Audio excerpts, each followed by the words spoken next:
All right, continuing on, sharing our top Christmas movies of the season in no particular order. Today I've got Polar Express, a classic. Love the book, love the movie, just gives you that cozy, Christmassy, hot chocolate feeling. Really, it's really interesting because I just thought the whole premise of that movie when it came out was terrible. But, so I ignored the movie. You know, you guys have done that too. You see the trailers and you're like, yeah, no.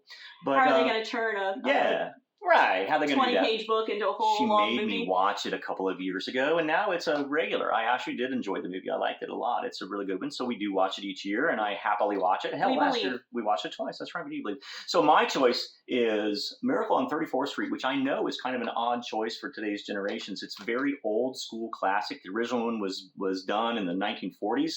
It was redone in the 1980s. So you can choose either one of these versions and really be pleasantly surprised. I thought that they were very delightful. And of course, if you look at the modern version of it, if you watch the modern version of it, the little girl, that's down 1994. 1994.